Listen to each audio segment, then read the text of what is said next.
안녕하세요. 반갑습니다. 비트코인 뉴스팡입니다. 마이클 세일러 오렌지 닷데이 비트코인 추가 매입 예고라는 기사 먼저 전해드리도록 하겠습니다. 도움이 되신다면 좋아요, 구독, 댓글, 알림 설정하셔서 최대한 빠르게 정보 받아보시기 바라겠습니다. 비트코인의 최대 고래 기업이죠. 이 스트래티지의 마이클 세일러 회장이 비트코인 추가 매입을 강력히 시사를 했습니다. 비트코인의 공급량이 절대적으로 이제 부족해지는 이 디지털 골드러시가 임박했다라고 강조를 하면서 매수 근거를 뒷받침하고 있는데요. 마이클 셀러는 이제 X 계정에 이 오늘은 오렌지.day라는 짧은 글과 함께 자사의 비트코인 매입 현황 차트를 공개를 했습니다. 차트를 보시면 오렌지색이 이렇게 지금 많죠. 이 원으로 되어 있는 이 오렌지 색들이 대부분 매수를 했던 구간을 이야기합니다. 비트코인을 지금까지 매수했던 구간들. 근데 최근 들어서 비트코인 매수가 훨씬 더 강해지는 흐름들을 볼 수가 있죠.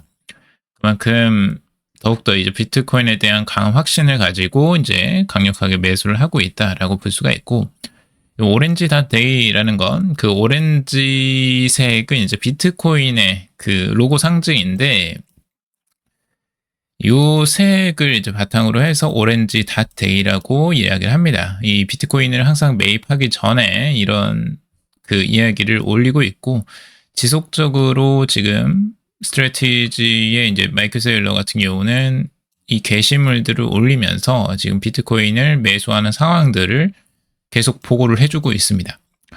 자, 이 게시물은 이제 비트코인의 공급의 희소성을 강조하는 내용을 담고 있는데, 21일 후면 모든 비트코인의 95%가 채굴이 될 것이다 라고 하고 있어요. 이후 2035년까지 남은 5% 중 4%가 또 채굴이 될 예정이라고 하고 있죠. 그러니까 10년 안에 4% 정도가 이제 채굴이 완료가 되면 남는 건 이제 1%밖에 안 남는 거죠. 그 남는 것을 2140년까지 1%를 차지하기 위해서 이제 싸우게 될 것이다 라고 하고 있어요. 그 정도로 이제 희소해지는 거죠. 그래서 비트코인의 절대적인 희소성을 여기서 역설을 하고 있는 겁니다. 그래서 내가 왜 지금 비트코인을 이렇게 사는지, 그 이유를 이제 그 이야기를 하고 있는 거죠. 공격적으로 매수하는 이유를 이제 설명을 하고 있는 겁니다. 그래서 지금 행동하라, 비트코인을 사라라고 강력한 촉구를 하고 있고, 투자 조언이 아니다라는 면책 조항까지 넣었다고 합니다.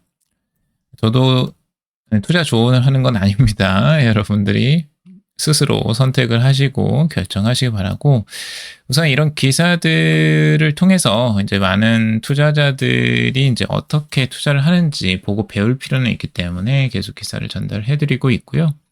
마이클 세일러 같은 경우는 2020년도부터 거의 5년 넘게 지금 계속해서 비트코인을 매집하고 있어요. 여기서 차트를 보시면 아시겠지만 계속해서 하락할 때도 사고, 올랐을 때도 사고, 바닥에서도 사고, 위에서도 사고, 그냥 계속 꾸준하게 사는 겁니다. 오히려 바닥권에서는 많이 못 샀어요. 오히려 이때는. 근데 이 올라오면서 더 많이 사는 형태, 지금 최근에 상승하면서 오히려 많은 사는 형태고, 그때 이제 많이 사놨기 때문에 지금 수익률이 어마어마하죠. 그래서 우선은 마이클 세일러도 투자를 한 지는 오래됐지만 최근에 더 그 폭이 증가하고 있다라고 보시면 될 것 같습니다. 그리고 고래들은 대부분 우리들보다 훨씬 더 빨리 사서 예전에 한 5년, 10년 전에 다들 이렇게 매수를 했을 것으로 생각하시는 분들이 많은데 꼭 그렇지만은 않아요. 최근에 들어온 고래들도 많습니다. 1, 2년밖에 안 되는 고래들도 많고요. 지금 6개월 정도밖에 안 된 고래들도 있습니다. 단기적으로 이제 기관 투자자들도 실제적으로 최근에 이제 비트코인을 매입한 쪽은 오히려 손실을 본 쪽도 있을 정도예요. 그러니까 여러분들이 너무 늦었다 이런 생각을 빠질 필요는 없으실 것 같고요. 자, 존 볼린저 비트코인 저점 아니다. 곧 강세 오나라는 기사입니다. 이 존 볼린저라는 전설적인 트레이더가 있습니다. 이 볼린저 밴드를 만든 그 창시자예요. 굉장히 유명한 사람이고, 이 사람이 이제 실제적으로 암호화폐 시장을 분석을 하고 있는데, 이 솔라나와 이더리움의 저점 형성 국면에 근접했다라고 분석을 했어요. 비트코인은 해당되지 않는다고 했는데 뭐 비트코인도 대부분 그 바닥 저점이 아닌가 저는 생각이 들고, 우선은 이 쌍바닥을 그리면서 이제 반등하는 흐름들이 둘 다 나오고 있어요. 솔라나, 이더리움 그리고 비트코인까지도 다 반등 흐름들이 이제 나와줘서 아주 좋은 흐름들을 이어가고 있다라고 볼 수가 있고요.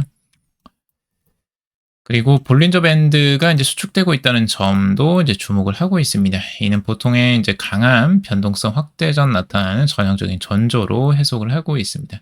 볼린저 밴드라는 게 이제 상단과 하단, 이거 중간선이 이제 있는데, 이게 이제 수축이 되면서 가격이 수렴하면서 한쪽으로 이렇게 튀어 오르는 거예요. 위쪽이나 아래쪽으로.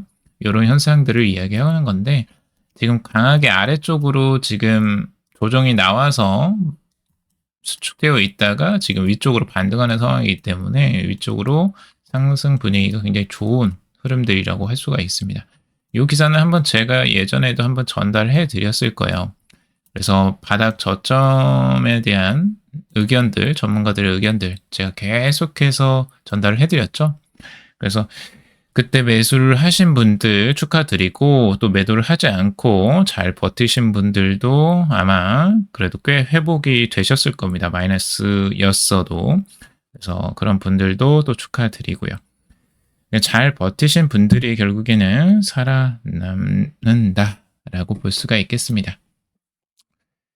자, 그리고 비트코인 상승 랠리 재점화 12만 달러 진입 초입기라는 기사입니다.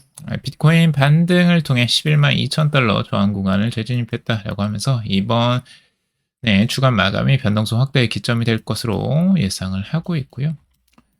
11만 2천 달러 돌파와 종착 안착이 되면 12만 3천 달러까지도 상승할 수 있다라고 긍정적으로 분석을 하고 있습니다. 매크로 환경도 이제 위험 자산에 대해서 우호적으로 지금 작용을 하고 있다라고 이야기를 하고 있는데요.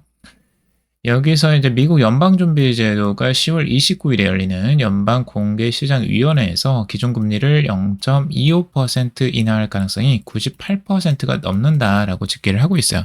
최근에 이제 소비자 CPI 지수가 생각보다 기대치보다 좀 낮게 나왔어요. 그래서 이 부분에 대해서 좀 인플레이션에 대한 우려가 좀 낮아지면서 금리 인하할 가능성이 더 높아졌다라고들 긍정적으로 전망을 하고 있죠. 그리고 더 코베이시 라이터는 전 세계 중앙은행의 82%가 최근 6개월 동안 금리를 인하했다라는 겁니다. 전 세계적으로 모든 중앙은행들, 미국 연방준비제도뿐만 아니라 다른 은행들도 대부분 금리 인하를 6개월 동안 하고 있다라는 겁니다. 결국엔 돈이 시중에 엄청나게 풀리고 있다라는 걸 보여주고 있고, 최근에 M2 제가 많이 보여드렸죠. 통화 공급량도 굉장히 급속하게 증가를 했어요. 근데 비트코인은 그걸 따라가지 못했죠. 그래서 이걸 이제 이 갭을 메우는 구간이 올 것이다라고 어제 영상에서 올려드렸습니다. 못 보신 분은 다시 한번 보시고요. 자, 2020년 이후 가장 높은 수준이고 역사적으로 경기 침체기에만 나타난 현상이다. 완화적인 통화 정책 기조가 이어지면서 암호화폐 시장의 상승 모멘텀이 강화되고 있다라고 이야기를 하고 있습니다. 자, 코인베이스에서 또 다른 사업 분야를 확장해 나오고 있는데요. 획기적입니다. 스타트업 전 과정, 온체인 전환을 추진한다라는 내용입니다. 스타트업의 이제 법인 설립부터 자금 조달, 상장까지 전 과정을 블록체인 기반으로 전환하는 야심찬 계획을 지금 코인베이스가 발표를 했습니다. 브라이언 암스트롱 코인베이스 CEO는 최근 인터뷰에서 스타트업이 은행이나 변호사 없이도 글로벌 자금을 즉시 조달하고 이 온체인 스마트 컨트랙트를 통해서 운영할 수 있는 생태계를 구축할 것이다 라고 밝히고 있습니다. 예전에 이제 ICO라는 것들이 굉장히 각광을 받았던 때가 있었죠. 근데 ICO보다 훨씬 더 이제 진화된 형태라고 볼 수가 있고, 그냥 순수 자본 조달만을 하는 게 아니라 법인 설립과 상장까지도 다 연계해서 블록체인 기반으로 전환하는 아주 획기적인 방안입니다. 근데 이렇게 가야 된다고 저도 생각을 해요. 이 부분이 굉장히 중요한 요소이고, 앞으로 이제 디지털화된 세상에서 이 법인 설립과 자금 조달, 상장까지도 모든 기업의 기반들이 이제 블록체인 위로 올라가게 하는 현상들이 일어날 것으로 보여집니다. 그래서 이 자금 조달도 실제적으로 이제 ICO처럼 이제 그런 형태가 일어나야지 실제 스타트업들이 자금 조달도 수월하게 훨씬 더 할 수 있을 것으로 보여지고, 코인베이스는 이런 사업을 위해서 자금 조달 플랫폼인 이 에코를 인수했다고 합니다. 그래서 200개 이상의 프로젝트가 2억 달러 이상의 모금하도록 이제 지원을 한 곳이 에코라고 하고요. 암스트롱 CEO는 이제 강력한 창업자와 투자자를 연결하는 최적의 플랫폼이 될 것이다라고 하고 있습니다. 기존 자본 조달 방식이 비효율적이며 온체인 모델이 이를 혁신할 것이다라고 하고 있습니다. 사실 코인베이스 같은 경우는 이제 미국의 1위 이 거래소이죠. 상당한 영향력을 가지고 있고, 거기에 이제 추가적으로 가지고 있는 게 USDC, 이 서클의 USDC의 지분도 가지고 있어요. 그래서 상당히 거의 50%를 여기에서 이제 가져가고 있죠. 그래서 코인베이스가 이제 서클이 성장하면 성장할수록 또 거기서 수혜를 받고 있고요. 그리고 추가적으로 이 사업까지도 연계해서 또 볼 수가 있는 거겠죠. 그리고 코인베이스는 이제 그 트레저리 전략이 아니라 이제 수탁 서비스를 또 제공하고 있습니다. 그래서 비트코인이나 뭐 이더리움 같은 것들을 수탁을 해줘요. 이것들은 보통 이제 은행권에서 예전에 했던 일들이라고 할 수 있는데, 이걸 이제 비트코인을 자기 개인 지갑에 가질 수 있는데 이게 위험성이 높잖아요. 그래서 이 보통 기관들, 특히 블랙록도 코인베이스의 수탁 서비스를 맡기고 있습니다. 그 정도로 코인베이스가 신뢰를 많이 받고 있다는 걸 알 수가 있어요. 그래서 코인베이스의 사업 자체는 굉장히 크게 앞으로도 성장 가능성이 좀 보여집니다. 주식 관심 있는 분들은 주식 공부도 한번 해보셔도 좋을 것 같아요. 그리고 기요사키, 이건 넘어가도록 하고, 기요사키, 최근에 로버트 기요사키도 이제 이더리움을 비트코인에 버금가는 다음에 큰 기회다라고 지목을 하고 있습니다. 로버트 기요사키에 대해서, 전망에 대해서 조금 이제 부정적이거나 안티 분들이 좀 많으시더라고요. 근데 뭐 우리가 모든 내용들을 그냥 이제 우리가 감정이나 일반적인 뭐 전망이 틀렸다고 해서 무조건 배제를 하는 것보다는 한번 들어보고 근거가 맞는지 아닌지도 이제 볼 필요는 있습니다. 그 최근에 이제 로버트 기요사키가 이제 맞은 부분들도 있어요. 예를 들어서 이제 비트코인과 이제 금과 은에 대해서 굉장히 꾸준하게 강조를 했었고 좋은 전망들을 내놓았었습니다. 근데 최근에 이제 금과 은이 엄청나게 상승을 했었죠. 그래서 그 부분이 어느 정도 일치를 하기 때문에 우리가 꼭 이런 내용들은 한 번씩은 이제 참고를 해보고 우리가 이제 검증을 할 필요가 있는 거죠. 그러니까 검증을 꼭 하셔야 됩니다. 여러분들이 이 전문가들이 얘기했다고 해서 무조건 믿으시면 안 되고 이 부분을 개인적으로도 한번 검증을 하시고 투자를 고려해 보시는 걸 추천드립니다. 그래서 최근에 이더리움이 이 4,000달러 시절이 이제 비트코인을 예전에 정말 저점에 샀을 때와 비슷하다라고 이야기를 하고 있어요. 지금 4,000달러 수준에서 이더리움을 사는 사람은 과거 4,000달러에서 비트코인을 매수했던 부자들과 같은 위치에 서게 될 것이다 라고 이야기를 하고 있습니다. 로버트 기요사키 같은 경우는 이제 구식적 사고와 이 새로운 투자 방식의 신식 사고를 대비시켜 자산의 격차가 점점 더 벌어질 것이다 라고 이야기를 하고 있습니다. 이 구식 사고는 이제 장시간 노동과 전통적 저축 그리고 연금에 의존하는 반면에 신식 사고는 이제 비즈니스 창업과 금은 암호화폐 투자에 집중한다라고 설명을 하고 있습니다. 아마 지금 로버트 기요사키도 이 부분을 조금 더 보고 있는 것 같아요. 그 이더리움이 앞으로 이제 확장되는 사용도가 이제 증가하는 부분에서 RWA나 스테이블 코인 뭐 이런 부분 STO 대부분에서 이제 이더리움이 획기적으로 사용될 걸 기대하면서 이 내용이 나오는 것 같고, 이더리움 전통 금융 토큰의 핵심이다라고 여기서도 이야기를 하고 있죠.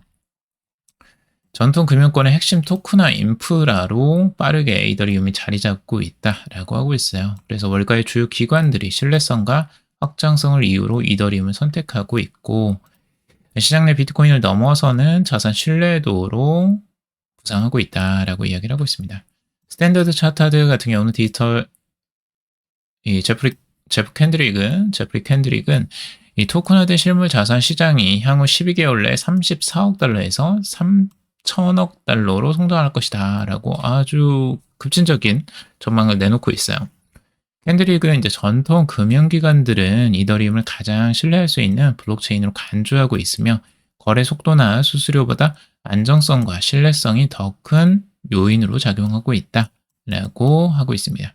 그리고 여러 번 말씀드렸죠. 전통 금융기관들은 단순히 빠르고 수수료가 싼 것만을 찾아다니진 않는다. 오히려 안전성과 신뢰성이 큰 걸 중요하게 생각한다라고 말씀을 드렸어요.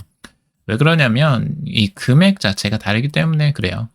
이 금액이 한 번에 우리가 뭐 단순히 뭐 100만 원, 200만 원 투자하는 게 아니라 여기에서는 몇 백억, 몇 천억, 조 단위까지도 투자를 해야 되는데, 만약에 1조가 왔다 갔다 하는데 거기서 만약에 네트워크가 문제가 생겨서 이게 만약에 묶이거나 아니면 사라져버리거나 이런 일이 발생하면 엄청난 손실을 입게 되잖아요. 그래서 이 수수료나 속도보다는 오히려 안정성과 신뢰가 더 크게 작용을 한다라고 이야기를 하는 겁니다. 그래서 이더리움 대부분의 이제 토큰화 시장 성장의 대부분은 이더리움 네트워크 위에서 발생할 것으로 전망을 하고 있어요. 기관 재무부가 보유한 디지털 자산 포트폴리오에서 이더리움이 차지하는 비중은 4%로 비트코인의 3.6%를 추월했다라고 하고 있습니다. 그만큼 이더리움의 성장 속도가 굉장히 빨라요. 그리고 이는 기업과 기관 투자자들의 스테이킹 수익률과 레이어2 확장성, 그리고 자산 토큰화 생태계를 이더리움 중심으로 구축하고 있음을 보여주고 있다라고 하고 있습니다. 그리고 이더리움 같은 경우는 이제 신뢰 구축의 결과다라고 이야기를 하고 있는데, 지금 이더리움은 10년 넘게 단 한 차례도 네트워크 중단이 없었다는 거죠. 그리고 이러한 기술적 신뢰가 금융기관의 신뢰 자산으로서의 위치를 확고히 했다라고 평가를 하고 있습니다. 여기서 이제 50억 달러 규모의 기관 자금이 이더리움 스테이킹 상품으로 유입될 경우에 이더리움은 사실상 기관 투자자들의 디지털 금으로 기능할 것이다 라고 보고 있습니다. 자, 그리고 AI 결제에서도 새로운 혁신이 일어나고 있는데, 이 코인베이스 X402 한 달 새 거래량 1만 %나 폭증했다라고 하고 있습니다. 자, 코인베이스가 지난 5월에 도입한 온라인 결제 프로토콜인 X402가 최근 한 달 만에 거래량이 1만 780% 급등을 했다고 합니다. 이 X402는 인터넷 고유 결제 시스템인 HTTP 402 코드를 부활시켜서 이 웹사이트나 애플리케이션 안에서 인공지능과 인간 사용자 모두 별도의 신용카드 없이 스테이블 코인으로 직접 결제할 수 있도록 설계가 되어 있다는 거죠. 그러니까 사용자가 웹사이트나 앱을 통해서 이제 무언가를 요청하면 HTTP 402 결제 필요 메시지가 표시되고, 사용자는 서명된 스테이블 코인 결제를 전송해서 X402가 이를 자동으로 확인하는 방식이라고 합니다. 이렇게 되면 이제 신용카드가 필요 없는 구조로 가게 됩니다. 스테이블 코인만 가지고 있으면 자동으로 결제를 하게 만드는 거고요. 지난 10월 14일부터 20일까지 X402 거래 건수가 50만 건에 달하면서 한 달 전보다 1만 780%나 증가를 한 겁니다. 정말 엄청난 숫자죠. 그래서 24일에는 하루 23만 9,505건이 거래가 발생했고, 거래 금액도 33만 2천 달러 신기록을 갈아치웠습니다. 자, 이렇게 이제 올라가는 이유 중에 하나는 AI 기반 자율거래 시장이 이제 확산되는 부분이 커지고 있기 때문이라고 지금 보고 있는데요. 이 부분 AI 기반 자율거래 시장은 2030년까지 30조 달러 규모로 성장할 것으로 전망을 하고 있어요. 그러니까 자동으로 그러니까 인간이 여기서 사람이 결제를 뭐 스스로 대부분 우리는 지금 결제를 스스로 다 하고 있잖아요. 하지만 이제 인공지능이 결제를 대신해 주는 시대로 이제 가고 있는 거예요. 그렇게 되면 결제 시장이 엄청나게 커질 것이고 이 자동 결제 시장은 당연히 커지겠죠. 이렇게 되면 스테이블 코인 시장도 상당히 빠르게 확산되고 지금 전통 금융 시장보다 훨씬 더 커질 가능성이 높습니다. 왜 그러냐면 인간만이 결제를 하지 않아요. 이제는 AI가 이제 들어가는 거예요. 근데 AI가 얼마나 빠르게 다수의 결제들을 또 처리하겠어요? 인간 대신에 이제 결제하는 부분도 있겠지만 인간이 하지 못하는 결제 부분까지도 빠르게 할 가능성들이 높아지는 거죠. 그러니까 자동으로 뭔가 결제를 해야 될 부분들은 인공지능이 필요하면 알아서 그냥 자기가 결제하고 그 뭐 데이터를 산다거나 뭐 다른 것들을 하겠죠. 소스를 구입해서 뭐 어쩌고저쩌고 하겠죠. 근데 그런 것들을 AI가 하기 때문에 이 스테이블 코인의 확장성은 엄청나게 커질 것이고 앞으로 그런 시장이 커질수록 이제 블록체인 활용도는 높아지겠죠. 그러면 이더리움, 솔라나, 뭐 아발란체 이런 네트워크 사용량은 급증하는 양상들이 펼쳐질 것으로 기대가 됩니다. 자, 오늘 여기까지 정리해봤습니다. 여러분들 도움이 되셨길 바라고요. 도움이 되셨다면 좋아요, 구독, 댓글, 알림 설정하셔서 최대한 빠르게 정보 받아보시길 바라겠습니다. 투자에 관련된 정보도 참고사항일 뿐이고 조언이 아니니 투자하실 때 여러분들 스스로 꼭 판단하시고 결정하시길 바라겠습니다. 금일도 방송 들어주셔서 감사합니다.